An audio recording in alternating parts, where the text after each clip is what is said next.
बर्फ गिरी हो वादी में, ऊन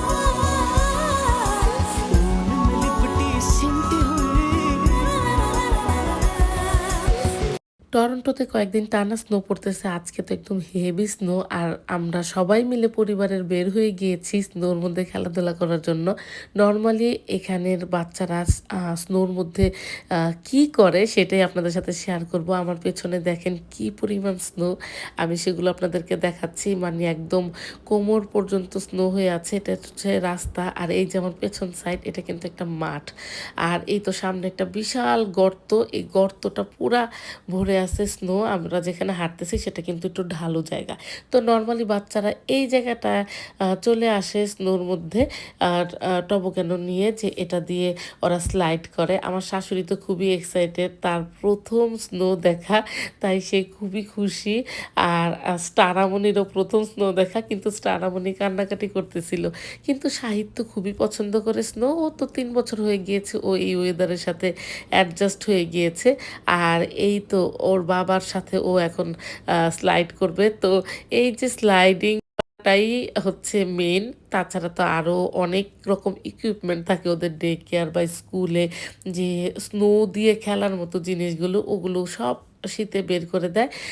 সামারে যেমন স্যান্ড দিয়ে খেলার জন্য বা করার জন্য ওগুলো বের করে দেয়। আর উইন্টারে উইন্টার রিলেটেড ওদের খেলনাও থাকে।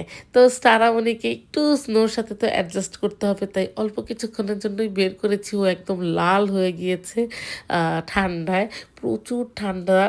ওর জন্য তো প্রচুর ঠান্ডায়। আমরা তো 3 বছর হয়েছে, আমরা এখন, আমি গ্লাভস পরিনি, টুপি পরিনি, আমার এখন অত একটা মানে খারাপ লাগে না। তো হঠাৎ করে দেখেন 1 সেকেন্ডেই পুরা ওয়েদার চেঞ্জ।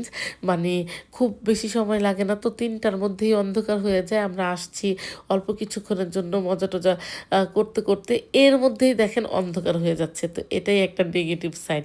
তো স্নোর মধ্যে যে আমার শাশুড়ি প্রথম পা দিতে ভয় পাচ্ছে, কখন পিছলে যায়। মানে যে জায়গাটা একটু আইসের মতো থাকে ওই জায়গাটা অনেক বেশি পিছলা থাকে, মানে কন্ট্রোল করা যায় না।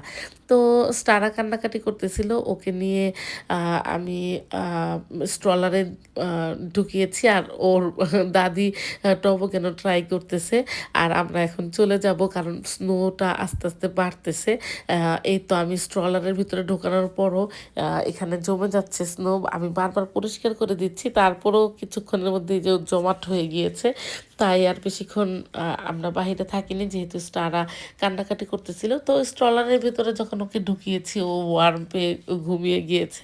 আর আমরাও সাহিত্যকে নিয়ে খেলাধুলা করাও মোটামুটি শেষ হয়েছে।